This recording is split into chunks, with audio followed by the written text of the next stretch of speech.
Okay, so tonight my job is to talk about the book of Habakkuk. Let's start with the author then, let's dive straight in. The book of Habakkuk was probably written by a man called Habakkuk, which is different from a lot of books that you've probably seen in this series. Usually it's a little bit trickier to determine the writer. However, what we can see in chapter 1 verse 1 and in chapter 3 verse 1, it probably was Habakkuk himself. By the way he introduces himself in the beginning, he probably was a well-known prophet, or what sometimes people refer to as a professional prophet, someone who went to the prophetic school that was created after Samuel.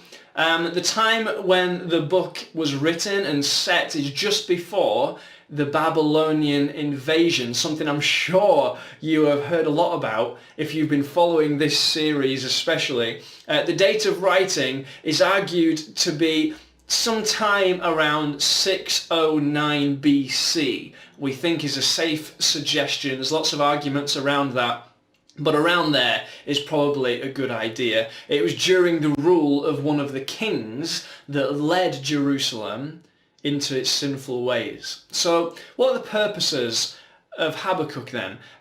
Well, it seems that Habakkuk is a little bit different from what you'd expect from another kind of prophetic book, from the usual kind of prophetic book. Never once does Habakkuk address the people of Judah. Never once in the book. Other prophets, they might go and say, you need to stop your wicked ways or whatever, but Habakkuk seems to go to God.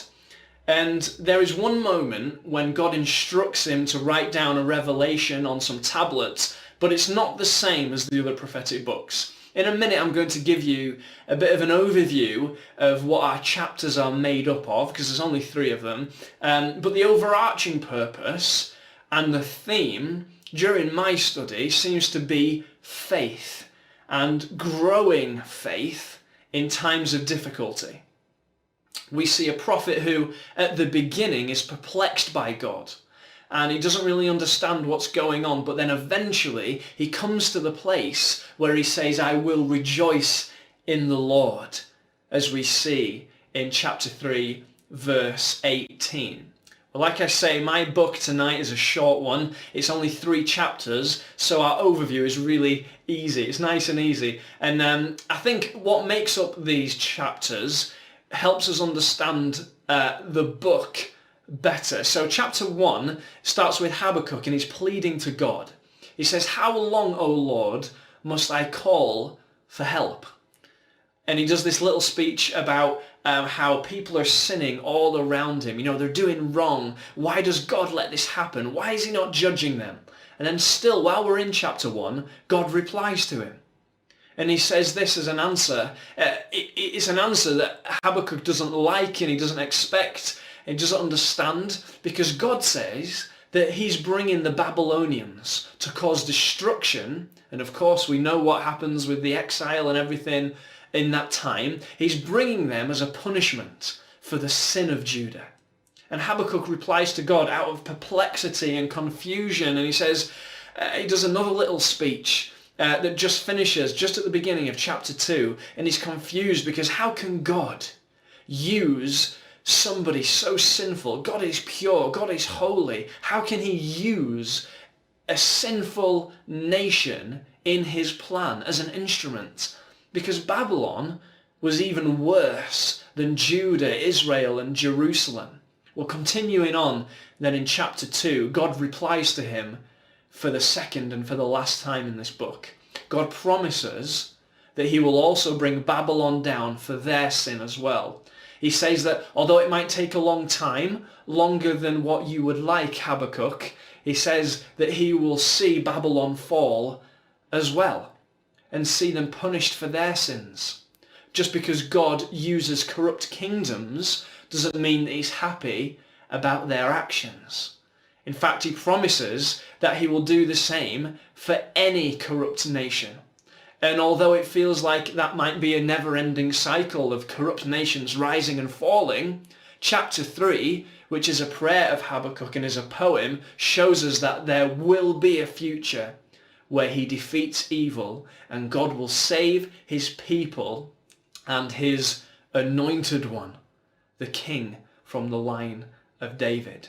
And that's the bit I mentioned earlier that God told Habakkuk to write down on the tablets. God talks about an exodus for his people, just like from Egypt. And with this in mind, we see Habakkuk at the end of the book filled with hope and joy and faith. It's a journey that only happens over 3 little chapters, but it is a massive journey in one man's mind, and maybe it can help us as well. My key verse, when I was thinking about this key verse, I actually found there already sort of is a key verse from Habakkuk, because there's a couple of different books in the Bible that reference this verse. I think it's in Galatians and Romans, and it's chapter 2, verse 4. And it says this, see if you can recognize it from the New Testament.